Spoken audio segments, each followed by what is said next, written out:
Ready to dive into a whirlwind of captivating tales and intriguing threads? Buckle up, because it's time for our weekly roundup, a collection of stories that will tickle your imagination and keep you on the edge of your seat. Whether you're a veteran of our channel or just stumbled upon us, we've got you covered. Missed out on some of our previous gems or simply want to relive those aha moments? Look no further. This compilation is your one-way ticket to our greatest hits. Don't forget to show your appreciation by hitting that like button and joining our ever-growing community. And if you're as addicted to these stories as we are, hit subscribe for a regular dose of Mainly Facts' finest right in your feed. What was the most damaging thing a parent said to you when you were growing up?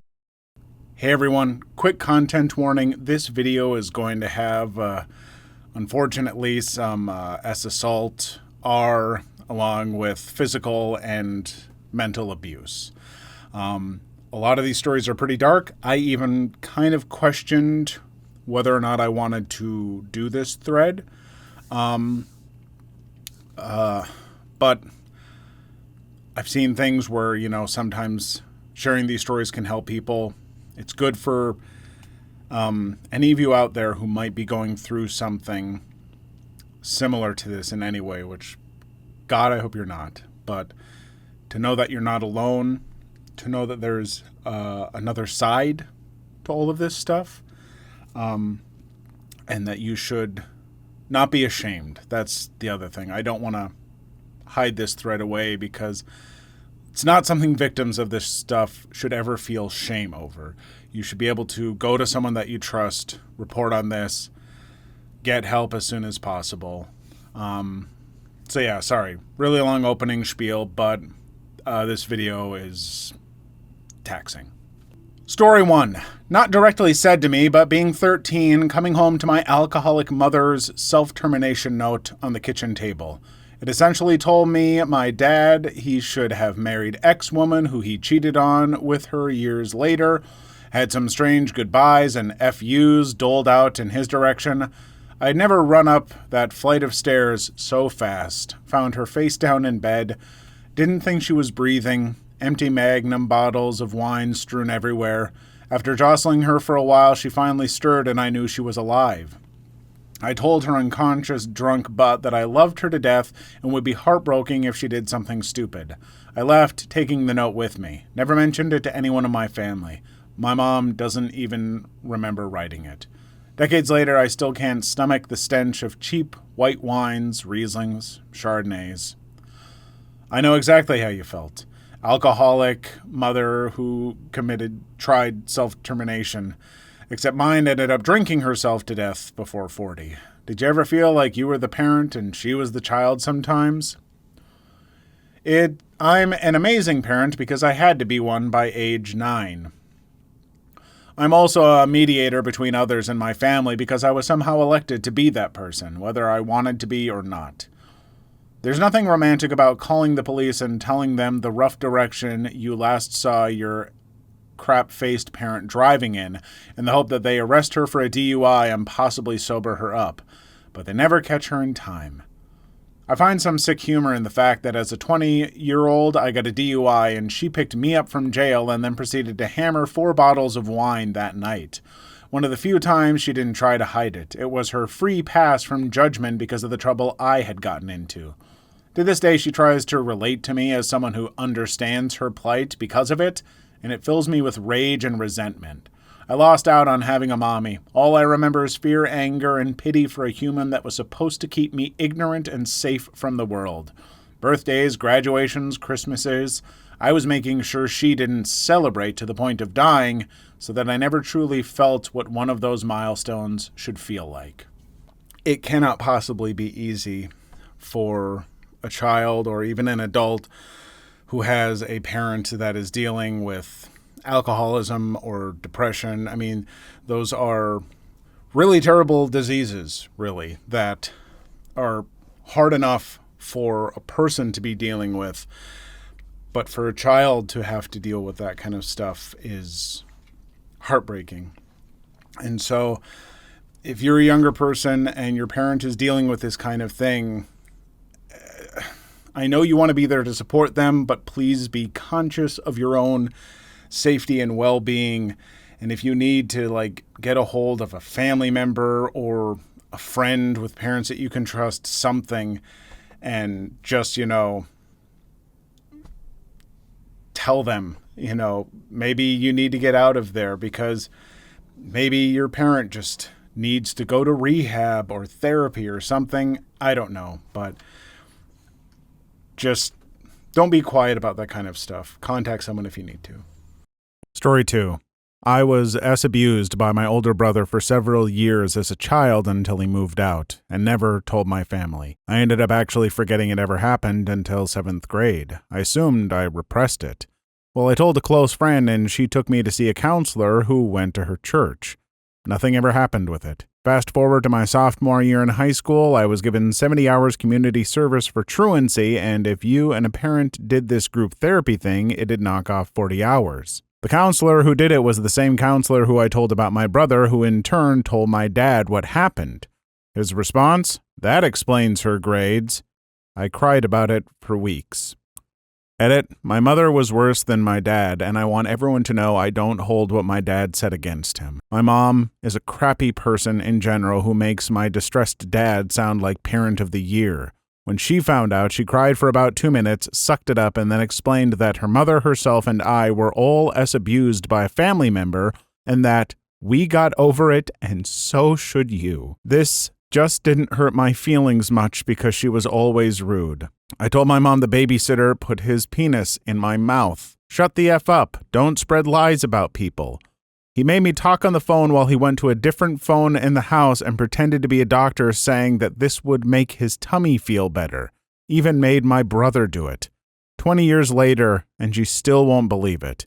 But she's a self-centered bee who had me way too early. When my brother and I moved out, she went mentally backwards to relive her 20s and F everything that walks. I also grew up with her and her mentally abusive boyfriend having bloody fights every week.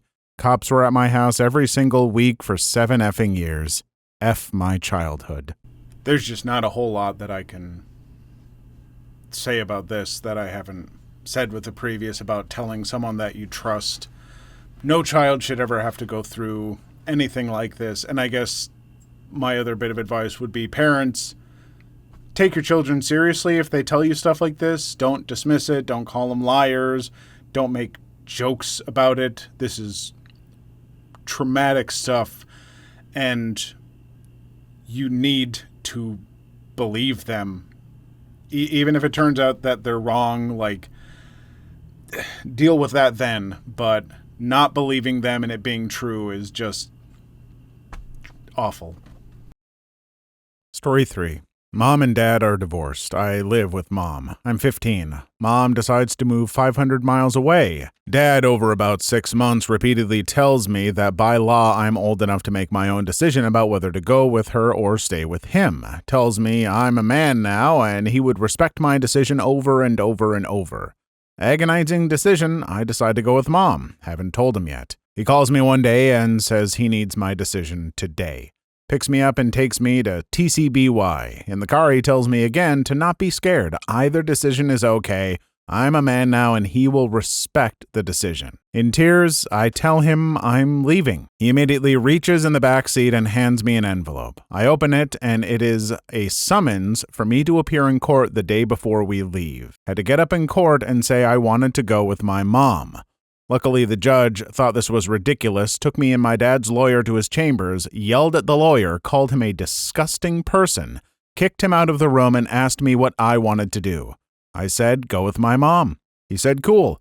Walked out, left the next day. I've had a hard time making adult decisions since that day in the car. I'm 40. I had a somewhat similar experience. My mother and her lawyer asked me who I wanted to live with when I was 7, and because she was the person in the room and I didn't want to disappoint her, I said I wanted to live with her, even though I had a better relationship with my dad. A year later, my dad died alone and his body wasn't discovered for days. Still haunts me that, if I had been asked in a more fair way, he might have had someone there to help him and he might have lived.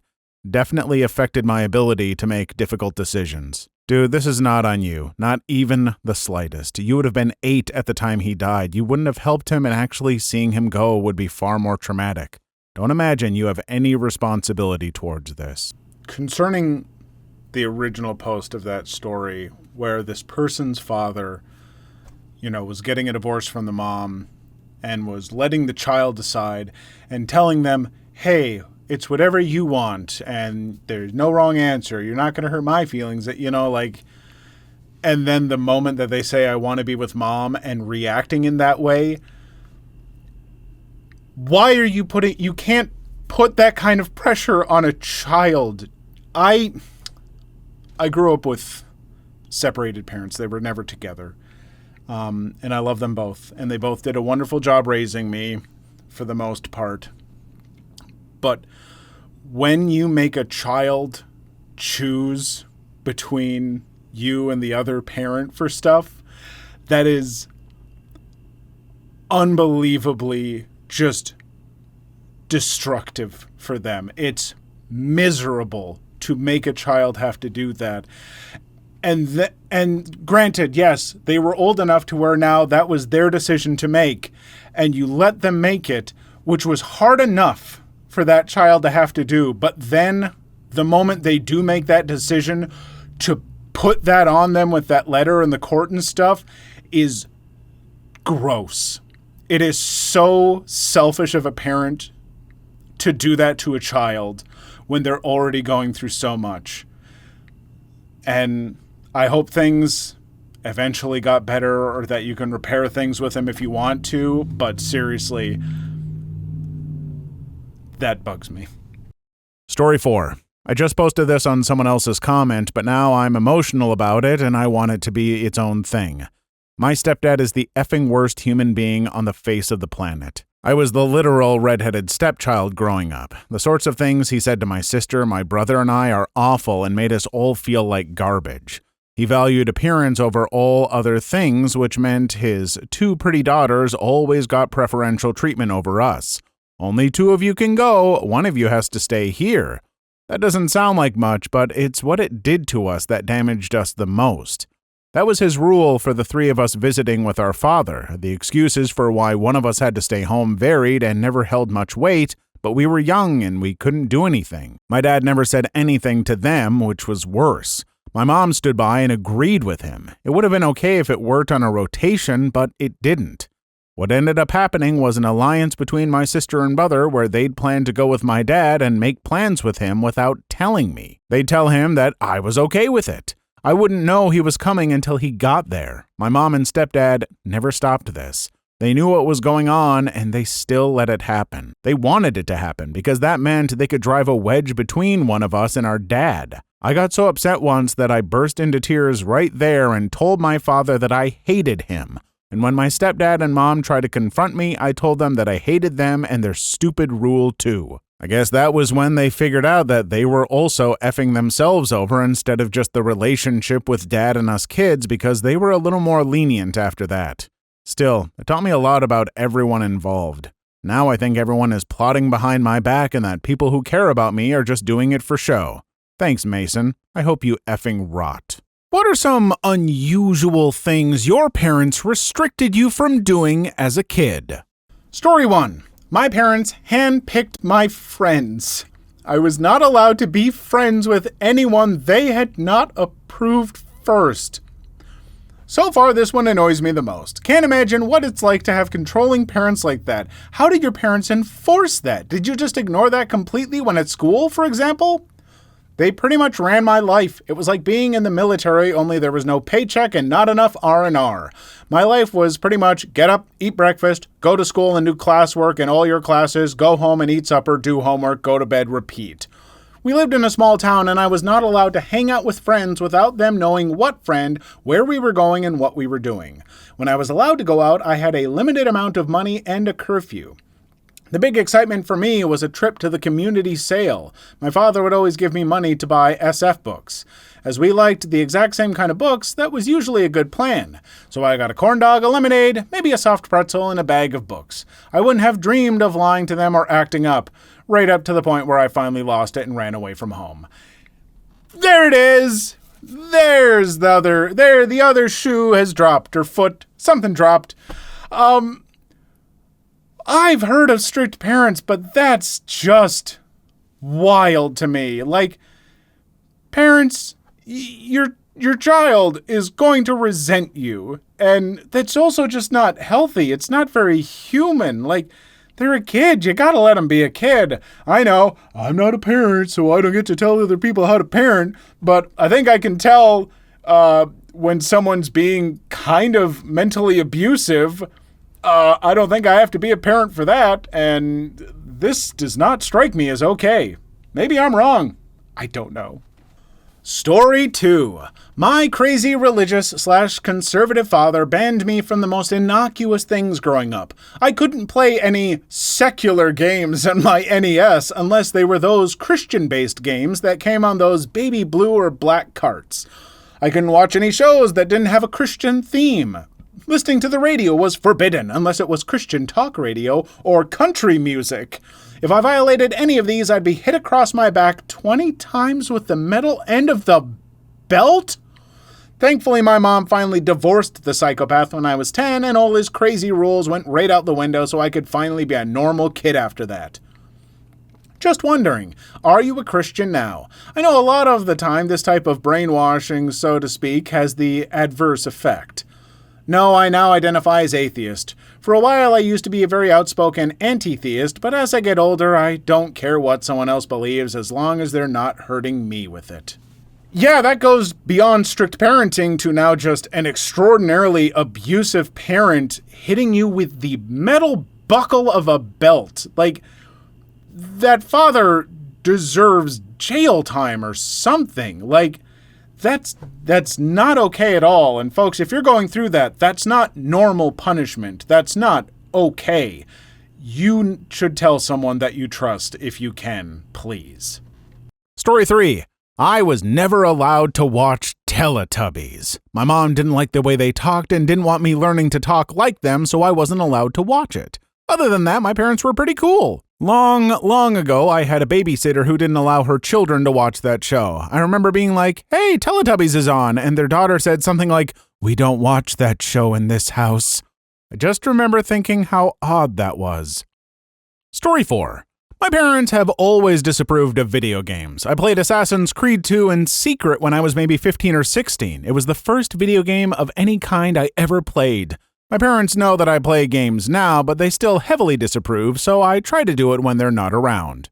Why is that? People can get addicted and spend too much time playing games, and to my dad, everything without educational value is a waste of time. If I ever do badly on a test, my mom will blame it on video games and say I should have been studying instead. Even though I play once a week on average and for 3 hours at a time max. I came home from school one day after a long, stressful week and started playing Team Fortress 2.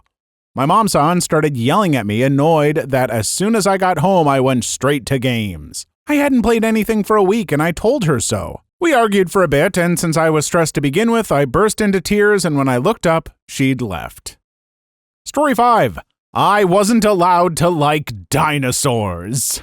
I had a religious dad who thought dinosaurs were wrong. At least he wasn't crazy enough to believe they didn't exist at all, he just didn't like how we're taught about how they existed for so long before us.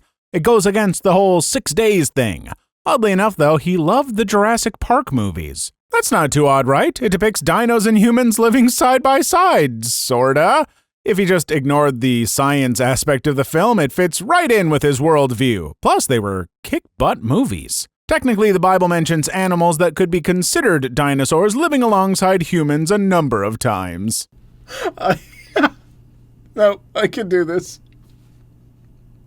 I just...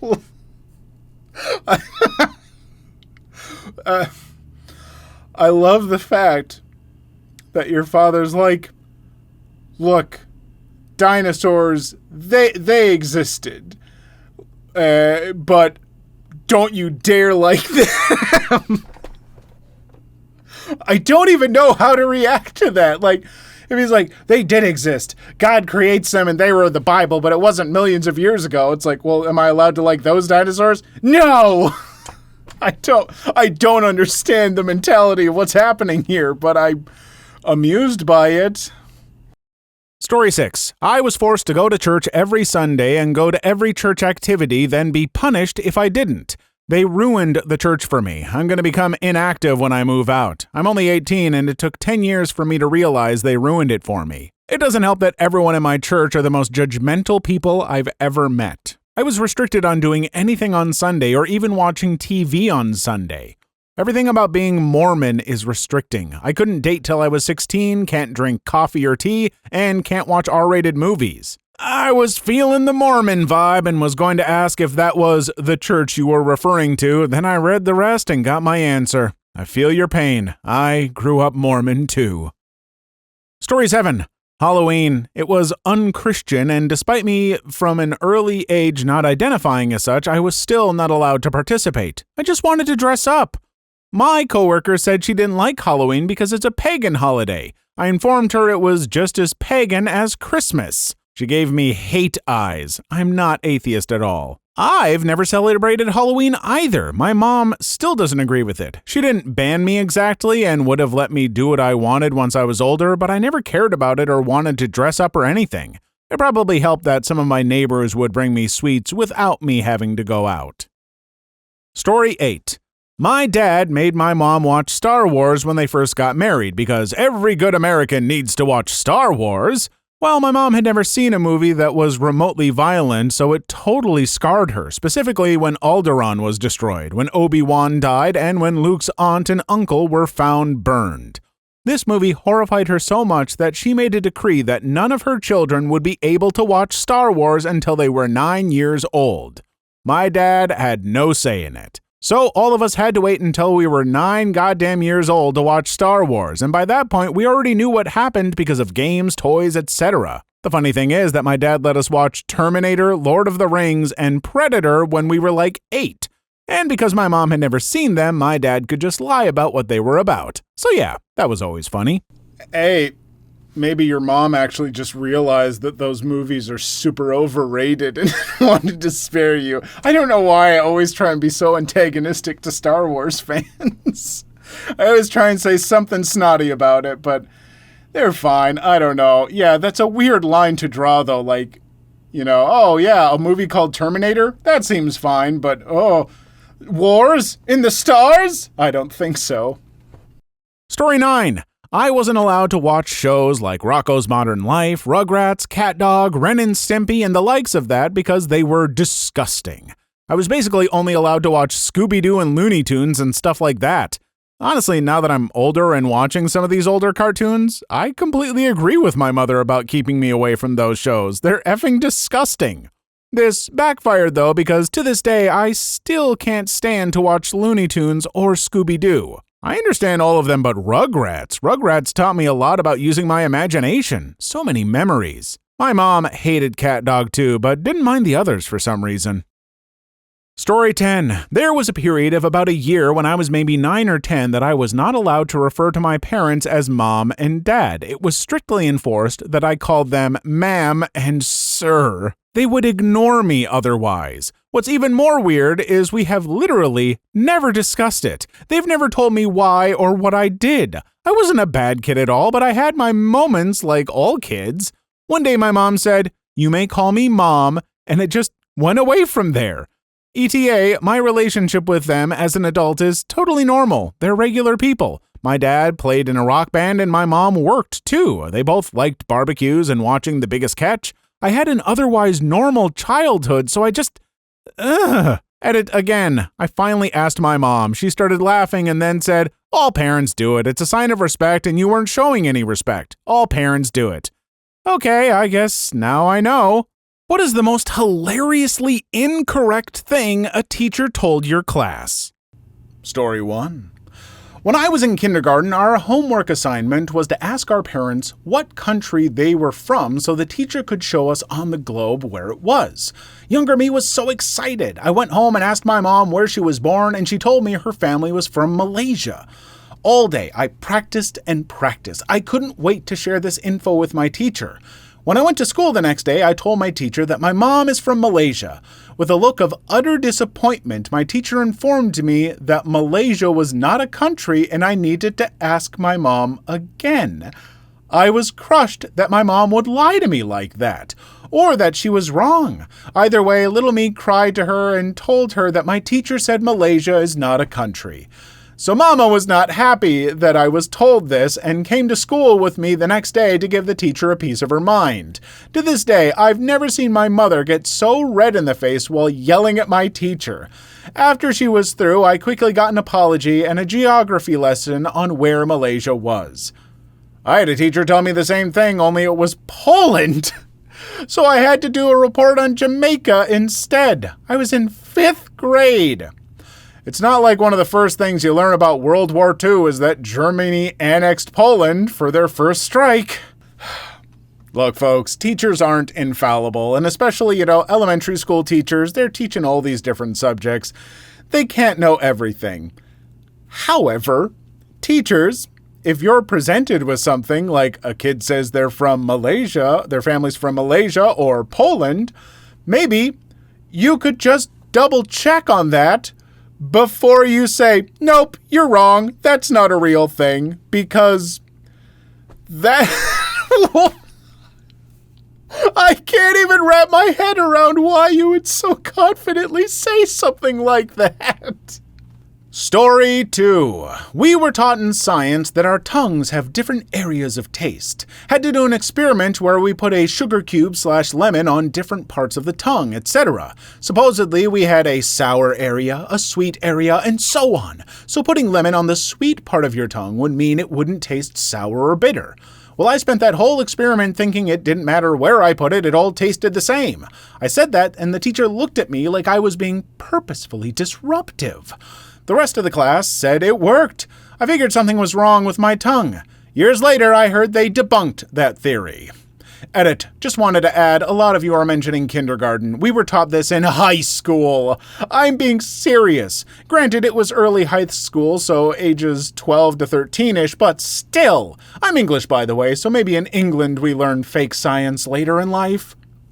The rest of the class said it worked, probably the placebo effect. I also tried it out as a kid and was super annoyed that it didn't work, so I just ate all the ingredients. Edit. I did the experiment at home. I'm not as cool as you guys think.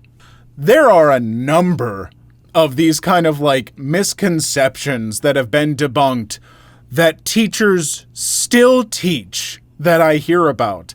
Because teachers aren't an encyclopedia of all possible knowledge. They have their own things that they've, learned wrong, these misconceptions that they will just pass on to you as facts because it was given to them as facts. And so it's unfortunate misinformation, but again, if you're a teacher and you're telling people this stuff, then you should maybe look into it, especially in high school if it's on a subject that you're supposed to be well-versed on. Story 3. I grew up in England, but did part of my high school in the US. One of the teachers there organized a thing where we were volunteered to read stories to elementary school kids. After reading my story, I guess the teacher felt the need to make note of my accent to the class. She asked me to tell the kids where I was from. I said, I'm from England, and she did that thing teachers do when she repeats the info to the kids. But she says, did you hear that, kids? She's from England. That's in London. I tried a little bit of a correction. Actually, I'm from England, and she just repeated to the kids, yes, kids, England. That's in London. I was too shy at that age to call her out on it, but it still makes me cringe to this day. England is my city. Story 4. My college sociology teacher said that criminality is genetic and that if one or both of your parents are criminals, so will you be, regardless of environmental factors. Was really pleased with himself because he thought nobody could prove him wrong. Informed him that I was adopted at birth because my biological father was in prison and my mother couldn't support me, and I have never committed any crime. I wouldn't even drink underage. He got flustered and angry and said, you haven't yet, but you will. Joke's on him. I'm a good boy. That right there should have gotten him fired. What an effer. I'm not gonna lie, this teacher sounds like kind of a piece of crap. That's not a thing. A lot of crime, it's environmental. It has to do with so many other things. Biology, I'm sure, can play some small component in making you more inclined to certain behaviors, but what a dink. Story 5. While teaching Japanese history, my teacher was entirely convinced that the self-termination of a Japanese samurai was called Sudoku instead of seppuku. Your teacher is correct. The shamed samurai carved 81 squares into his chest before meticulously painting the numbers 1 through 9 on his chest in a difficult-to-discern pattern. The samurai would often die partway through the process. To restore his honor, the family would have to finish the pattern before burial.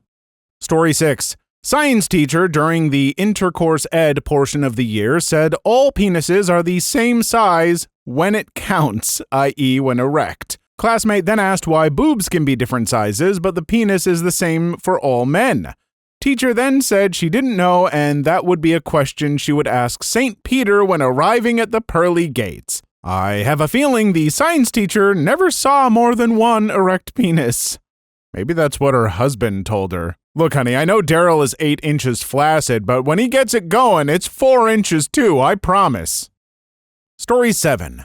Computer teacher told us if you use cut on an image on a website that it will be removed from the website and will upset the website maker, so be sure to use copy. This is amazing. Wonder if someone was messing with them and they believed it ever since. It was back in like 2003. Don't think the teacher really knew what he was talking about most of the time, but got assigned to teach the class. Teach as in pop in Mavis Beacon CDs. Okay, yeah, no, that totally makes sense that it was back in 2003. I graduated in 2002, and I can tell you that teachers back then who taught computer classes, 9 out of 10 of them did not know how computers worked. There was one teacher who taught a computer lab where she said, "Don't move the mouse too fast, because it'll overload the computer's brain and kill it." Yeah? Story 8. The teacher put materials from plants and materials from animals on a board. We could not convince her that wool was not a plant. Did she think sheep were a vegetable or something? She was openly ridiculing us too. I am fairly sure she thought that wool was made from cotton, as cotton wool is, but she put a "Hanks to the actual wool" on the board. I grew up on a farm, incidentally. I was not mistaken about any of this. She was just wrong.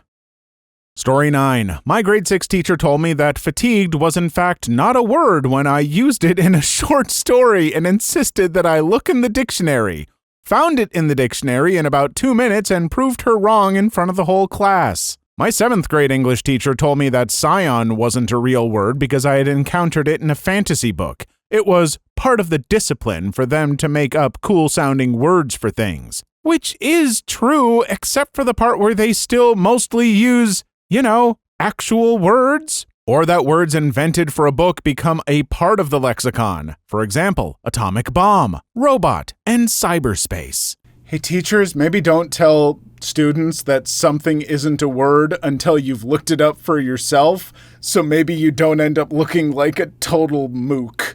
Because, come on, it's not that hard. I know that it might say, like the scion one, I sort of get. That's an uncommon word. The teacher that said fatigued isn't a word, that hurts me. Story 10. We were playing a game where you had to name a thing beginning with each letter of the alphabet. I said orangutan for O, and my cookery teacher stopped and shouted, No, orangutan is wrong. It starts with an A. Have you ever been to a zoo and seen one? She wouldn't let me prove it, and I lost the game because of it. It's been 7 years, and I still can't forget it. I just want to know what seeing one has to do with learning how to spell its name. They all have name tags that state their species. Have you not been to a zoo? What was the dumbest assignment you were given in school? Story 1. In my 8th grade English class, we had a South African teacher who really wanted to teach art instead. We read maybe 2 books the entire year, but we made about 15 paintings related to books we read on our own. Right before winter break, she told us we would each be writing a 50-page fiction book over the next month and a half, including the break. We had to make a proposal and summary of our story and present it to the class for a grade. Barely anyone worked on their book over the break, which really peed the teacher off. I started writing my book 10 days before it was due. At one point, I wrote 20 pages in a day, but usually did 4 to 6 pages a day. Naturally, my book was flailing nonsense, mostly lifted from Magic the Gathering lore, and it kind of just ended at a certain point. But I spent a crap load of time working on it, so whatever. The assignment was brutal for an 8th grader, especially coupled with other homework, so I was just happy with writing the full 50 pages. When we turned our books in, one of my friends told me he only wrote 20 pages of actual content, and the rest was random words strung together, and another friend only wrote 25 pages. I was pretty proud of myself for legitimately trying. Then our teacher had us sell our book to her by wearing dress clothes and pitching our stories to her. We received 3 grades for that, but she didn't even grade us on the actual book or even read them. My friends who bullcrapped the assignment made the same grades as me. I could have given her 50 pages of Greeking and gotten the same grade. It was the most fruitless freaking thing I've ever done, and if she didn't even give us the books back, no matter how many times our parents asked, it was without a doubt the worst assignment I've ever done, and nothing else has even come close. So don't get me wrong, the idea of having students write a 50-page book, a little novella like that, I think would be a great assignment for a 11th or 12th grade creative writing class, or maybe some early college creative writing classes. For a general 8th grade English class, that's bonkers. And then to not even focus on going over what was in the story and talking about structure and narrative and all that kind of stuff, I'm genuinely getting angry at this teacher for how they handled that. If I was another teacher in this school and I heard about this, I would probably confront them and be like, this is terrible. Don't do this. Story 2. In my grade 10 IB math class, one day our teacher was absent and one of the PE teachers subbed in. This guy was an awesome, energetic PE teacher, but knew absolutely nothing about math. So he begins class by assigning us some textbook work and then telling everyone that there was going to be a test at the end of class. With the IB program being accelerated learning, everyone in the class was freaking out and furiously studying for this surprise test. With about 10 minutes left in class, the teacher tells everyone to take out a piece of paper and to answer the question on the overhead. We had until the end of class to complete our answer. He turns on the projector, and the only thing written is, "I just got a new boat. What should I name it?" SS Go Frick Yourself. So I know that caused stress for the students. Stress that they did not deserve. And it's not very nice, but it's a pretty funny joke. I mean, unless you actually got graded on it, if people who came up with bad names, if that affected your grade, then it's a terrible joke. But otherwise, it's pretty funny.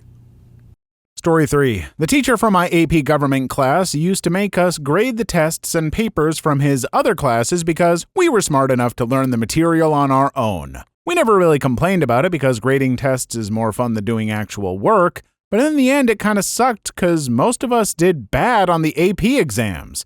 There are 3 branches of the government, and by the time the AP exams rolled around, we had only gone over 2 in class. Sounds like a super crappy teacher. Story 4. I went to an abstinence-only school district. In 8th grade health class, we took brown paper lunch bags, wrote "My abstinence" on them in magic marker and decorated them, then filled them with slips of paper listing reasons we should stay abstinent. We were encouraged to write things like, "I'll lose my self-respect," "I might get an STD," etc. We had to carry these dang things around for a week. Our teachers could stop us at any time in class or in the hallway and demand to see it, and we'd lose points for not having it. Abstinence-only education doesn't work. It doesn't work. I grew up a good little Christian boy. When I was in high school, I was going to church and helping out with church projects 5 or 6 days a week. I almost never even swore. I was a goody two-shoes to the core. And I lost my virginity when I was 16. That's true. It's 100% frank. I don't recommend that you do it, but I did it. But thankfully, I also had important intercourse education stuff, and that helped me avoid some bad things. Don't just teach abstinence only. It's so dumb. Story 5. In high school, we had to write a letter about a rule or policy we didn't like and address it to someone in a high position at a company or in the government or whatever. Everyone thought it was just an exercise, so most of us just wrote a letter to the principal about a stupid school rule that we didn't like. Turns out the teacher actually sent every letter without telling us. One at a time, we were called into the principal's office, and about 3/4 of the class got detentions for it. That's such BS. Story 6. I got a punishment exercise once that was to write about the life of a ping pong ball. Had to be 400 words, so I think I started it off with I was bought for £3.99 when I was taken out of the box, and my life consisted of ping pong for another 378 times. I was given another one for being a smart butt. Story 7. On an exam in university, we had to make a PowerPoint presentation, but not with a computer or anything. No, that would be too reasonable. Instead, we had to draw a bunch of boxes on white paper and fill them in with pictures, words, and whatnot. Coloring was expected. This was in a third-year engineering course. I gotta tell you, there's a word for a PowerPoint presentation that is physically in the world and not using PowerPoint. It's called a presentation. Story 8. We once had a crossword in chemistry. Crosswords are stupid assignments anyway, but this one took the cake. Instead of clues to figure out and write in blanks, the clues were the words. The assignment was literally to copy the words into the blanks. The teacher used some old Windows 95 programs to make them. The program could make either crosswords or word searches. I'm pretty sure she meant to make a word search and made a crossword by accident, but you think she would have realized at some point. She did realize, but said, "Frick it, I don't want extra work." Story 9. I had an English teacher in high school. It was his first year teaching there. That was not well liked for some of his policies regarding his class. He knew this, and towards the end of the year, maybe 3/4 in, he gave us a choice of 2 assignments. A very long essay about the characters in some books we were reading, or a 1-page letter addressing why we don't like him and what he could do to change. It turns out only myself and 3 other kids in class chose the letter. How do I know it was only 3 other kids? Because he reported us all to the principal, and we were called in one day to get a lecture about how disrespectful we had been to the teacher, and we all got in-school suspension. Dong. Story 10. In my first year of university, we took a test worth 25% of our grade that was so filled with errors that it was borderline incomprehensible. Multiple choice questions with answer options from a different question, true or false questions like, how long ago approximately did we separate from chimpanzees? There were 90 students in an exam hall writing this test. The supervisors did their best. It ended up being bell-curved 23% upwards because the average grade was 45%. Story 11. I had to make a website for a high school class in 1999. That wasn't a stupid assignment, but the way it was graded was. I was a nerd, and I created a website on my personal server. The problem is that the entire thing was written in PHP. I turned it in along with a copy of the source code, and I got an F because it wasn't in HTML, and the teacher didn't understand it. Frigging website was basically an e-commerce site with a shopping cart and everything. Pees me off just thinking about it. Well, there's your problem. It was 1999, and you were trying to show any amount of competence with computers. Teachers back then didn't understand computers at all. I was in school in 1999, and most teachers thought that email lived on their specific computer and stuff, if they even knew what email was. Seriously. What's the quickest way someone messed their life up? Viewer edition. Hey folks, quick content warning for this video. Some of these stories are going to address things such as assault, self-termination, and abuse. And so if you're uncomfortable with those topics, you might want to skip this one. It's not too graphic, but there are a couple rough ones. Story 1. I wouldn't say I ruined my life yet, but this is definitely a decision that I want to go back in time and slap myself across the face for. Christmas Eve, 2021. My dad, who had been smoking for about 30 years with various failed attempts of quitting, left his pack of cigarettes out on the table like he always did. It was midnight and everyone was asleep. I don't know why I did it. I wasn't upset, just bored and curious. I liked it. I kept stealing cigarettes and it just got worse and worse. The things consumed my life, and even a little over a year later, I still have to have some form of nicotine to function. It's all I think about. It broke my dad's heart. My aunt, who's also a nicotine addict, has a weird superiority complex and acts like I'm being dramatic anytime I mention my struggle with it, and I just hate who I've become. And my friend, who puts me down for smoking, is always asking me to hit my vape because she doesn't have one, and she's even more annoying about it than I am. And I've started to hate being around her because I just know she's going to ask. And it wouldn't have happened if I just stayed away from cigarettes, knowing that I was genetically predisposed to addiction. I also struggle with alcohol. I barely turned 18. I've stolen probably $200 worth of nicotine products, and I'm probably going to be dealing with this for the rest of my life. Hell, I won't be surprised if I die of an overdose or acute alcohol poisoning. Don't drink underage. Don't drink if you want to know that Don't drink if you know that addiction runs in your family, and don't ever smoke or vape unless you want nicotine to consume your every waking thought. And smoking doesn't even make me happy like it used to. It's literally to just avoid withdrawals because they suck butt. If you're ever in a situation where you're offered drugs/drinks, decline. And if you get crap for it, then leave. No substance is worth ruining your life over. And now, at the ripe age of 18, I'm fearful that I don't even have 10 years left since I'm always wanting to get high and God forbid I'm in a situation where temptation's too strong and I give in to using H or something. I know I wouldn't recover. Even if I don't use a bunch of illegal substances, there's still a bunch of anxiety around alcohol since I only have 3 years until I can buy as much as I want. Smoking isn't cool, vaping isn't cool, drinking isn't cool. Anyone who says it is an effing liar. First, I'm going to say you make some good points.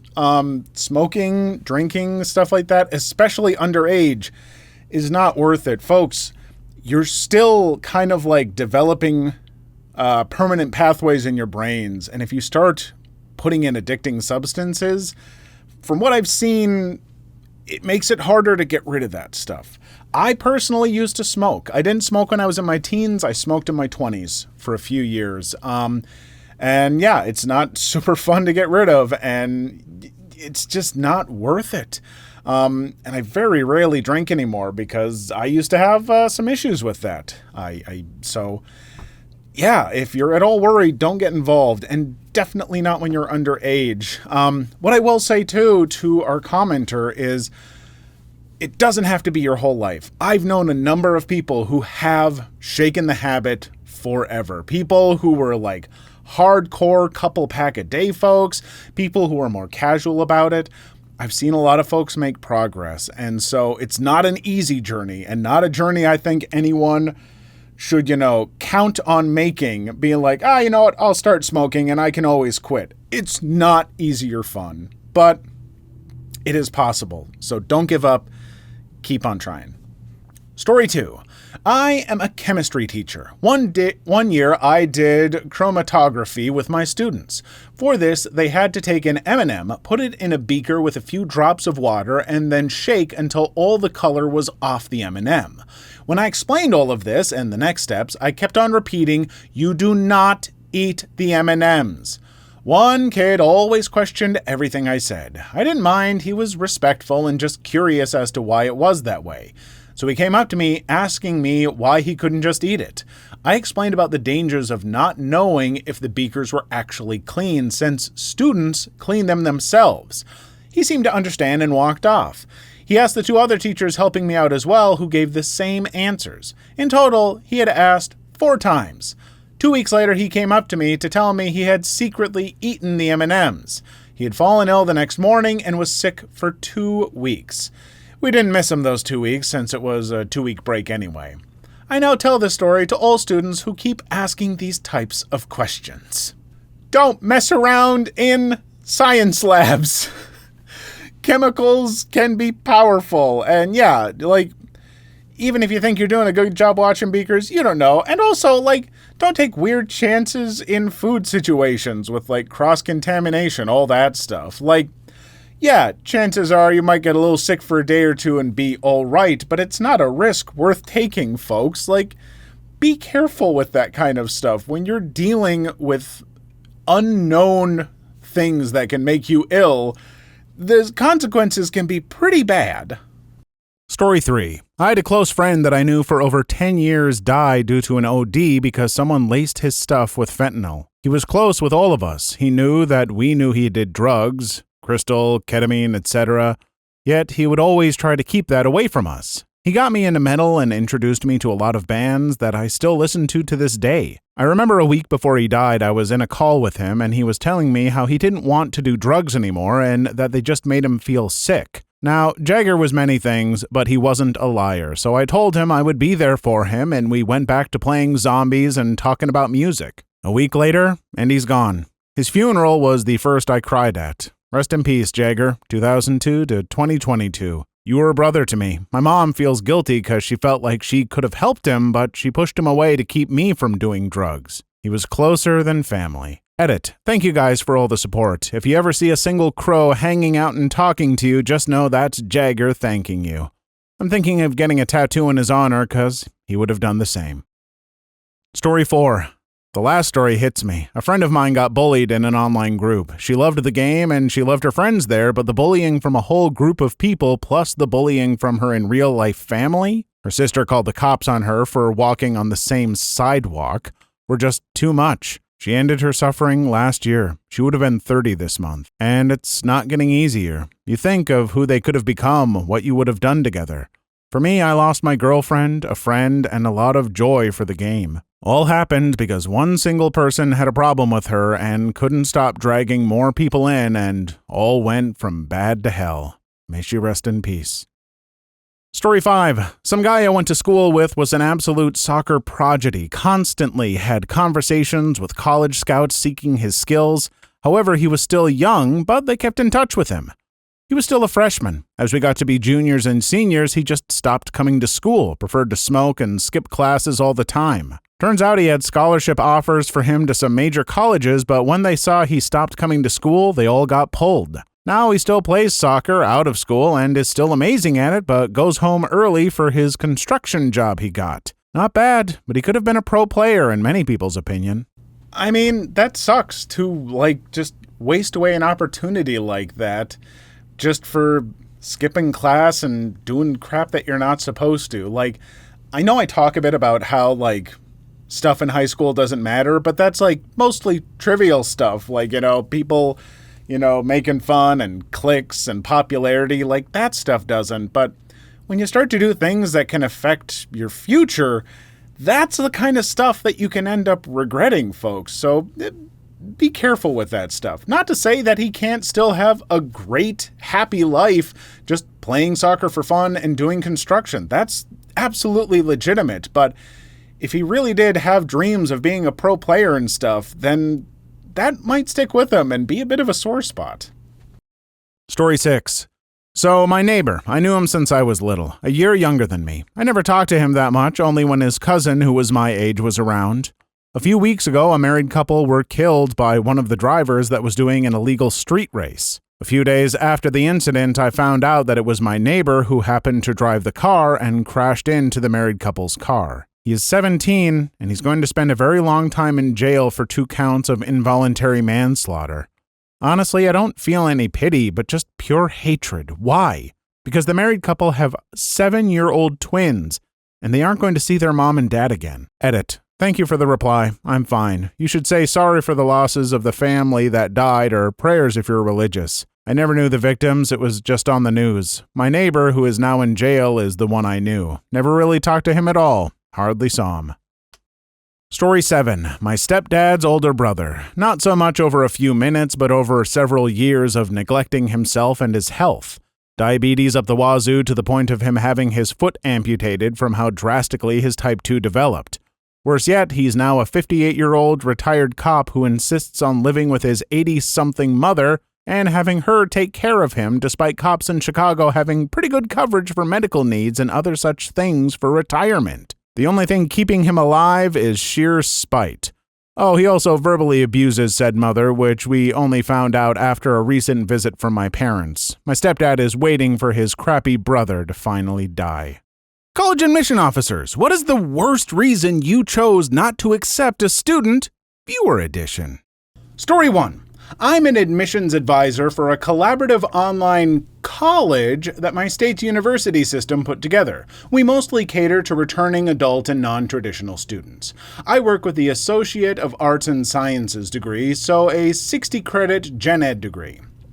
Now, I want every single student to get in. I'm rooting for all of them because the goal of my college is to give working, returning, and adult students the accessible, affordable education they want.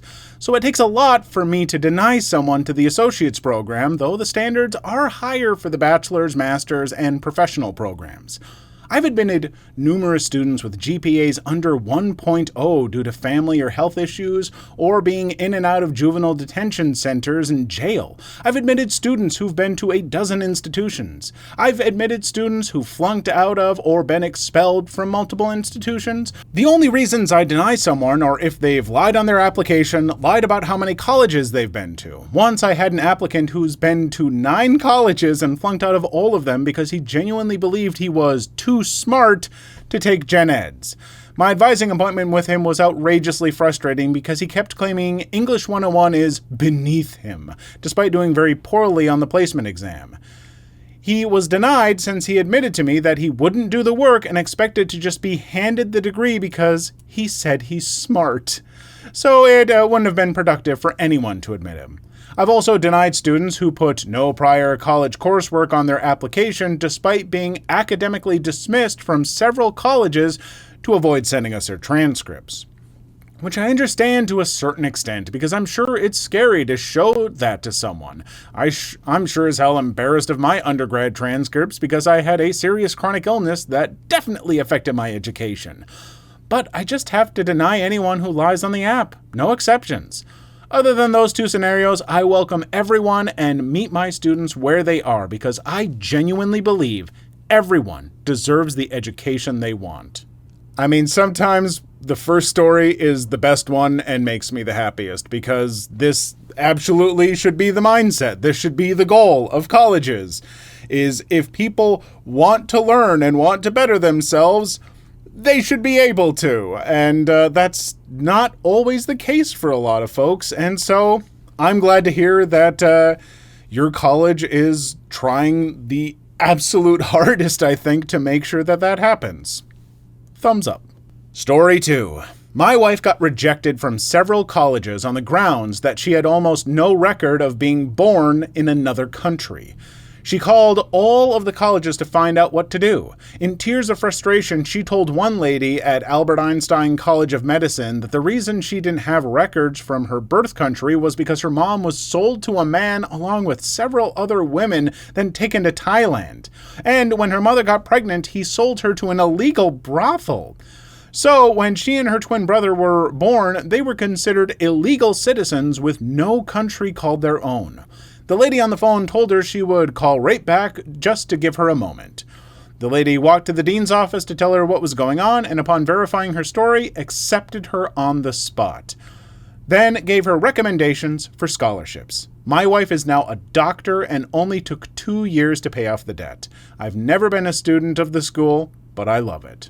You folks just coming in here, giving me these, positive, heartwarming stories. I mean, I am sorry for the amount of struggle that your wife had to go through initially to get that to happen, but it is nice to hear that, when a human component was involved and the story was actually given, that something was done about it. I wish that this is how every one of these kind of situations went. It probably isn't, sadly, but hey, this can give us a little hope. Story 3. A couple of weeks ago, my friends, me and the other band kids were on the bus for after-school band. The bus driver already seemed off. After the guys, like always, were screaming, moaning, groaning, etc., the bus driver threatened to take us back to our school with little kids on the bus who had done nothing. Then he passed where we were supposed to go to the band. We all thought he was going to turn around, but he then dropped off everyone else on the bus except for us. Then we were kept on the bus for about 20 extra minutes. I was the first one on a bus full of kids screaming at him to turn around. I thought we were being kidnapped. Then my friends proceeded to also cry since this man wouldn't tell us where we were going until he told us that he was taking us to blank school, the completely wrong school. We were screaming at him, telling him where we were supposed to go, and got ignored until a friend of mine called her mom, who had called the district, who called the secretary, who then finally called the bus driver. He finally turned around and stopped at the school bus stop. We all stood up just for him to continue driving and my friend completely falling back. His parents took him to band from then on. He stopped at the bus depot at the school, then we all got off. We never saw him again. To add to that, our principal blamed it all on our behavior. Now, whenever I'm on the bus, I'm terrified the cameras on the bus are going to see something they don't like. But I'm the one who stays quiet and does nothing, so I'm good. But I'm scared my friends will get in trouble. Story 4. I've got a good story about a stupid rejection. My partner has a lot of animosity towards my former university, the local one that partnered with our college prep high school, and I think he has good reason to feel that way. The dumbest one is how he got rejected. Now, it's a pretty big and well-respected school, but not that hard to get into, just the base school when you're not trying to become an honor student or whatever. You don't even have to write an essay to get in, a major reason I didn't bother applying to be an honor student. I effing hate essays with a passion. Now, his high school grades weren't as good as mine. He didn't take any of the accelerated classes or early college classes, if I recall correctly. His only AP class was psych, but he got by and took the required classes. Now, to be fair, I never verified this, didn't look at the letter or his grades, but I believe him, especially because his mom taught at our high school and was great at it to boot. The rejection letter told him, "We are not accepting you because you need to have at least a GPA of X." His GPA was in fact X plus 0.5. He's a pretty non-confrontational, easily embarrassed person. I really wanted him to contest the rejection, but he didn't want to. He had been talking about how he had wanted to go to different school both his parents went to in a different city anyway. I had obviously wanted him to go to the same school as me because A, same school, duh, and B, I didn't want us to have a long-distance relationship from Monday to Friday. For the record, he's still going to different school up north, and as far as I know, likes it very much. Story 5. I took interior design at one of the major colleges in my country. I got in fine, ranked 5 out of 370 or so accepted applicants for my course, so thankfully I didn't even have to sit through the limbo of a waiting list, and admittedly the ease of which I got in kind of blinded me how easy it was to get rejected. Our chairwoman was one of my professors and came in one day looking annoyed and exhausted. My class, being a bunch of nosy, barely out of our teens 20-year-olds, all wanted to know what happened. Turns out she was annoyed at this student who was asking to be transferred into our course. Not too unusual, but apparently the reason she was asking for a transfer was that instead of applying for interior design, ID, she accidentally applied for industrial design, IND. When walking into the office, she supposedly paused at the door to read the sign that said chairman's office and then proceeded to ask her if this was the chairman's office. The chairwoman rejected her on the spot and told us it was gross incompetence. Can't help but feel bad for her. She was definitely nervous going into the chairwoman's office, but also I can't help but wonder how it took her so long to notice her mistake. It was already the second week of school and we had received our registration forms which listed our class schedules, section, and the course's full name at the top. Not to mention, when applying online, the course's full name showed up, not just the initials. I wanted to be on this person's side so much because having the departments and like how you register be defined by like ID and IND, like that's confusing. It's both interior and industrial design. I could see how that mistake would be made, especially if perhaps this person struggles with reading, maybe has dyslexia or, you know, something that might make this a little bit harder for her. But getting that information so far ahead of time and waiting until like a weekend to try and make a correction, like, I would try and put that off too. I'm such a procrastinator and I'd be like, oh, I don't want to deal with this. It's going to be so frustrating and embarrassing. But for something like that with a college, I don't think that you can put it off like that. So I'm sorry, but I feel like she made her bed and now she's got to lie in it. I hate to say that. Please leave your story in the comments. I would love to make a video on them in the future. Also, don't forget to like and subscribe.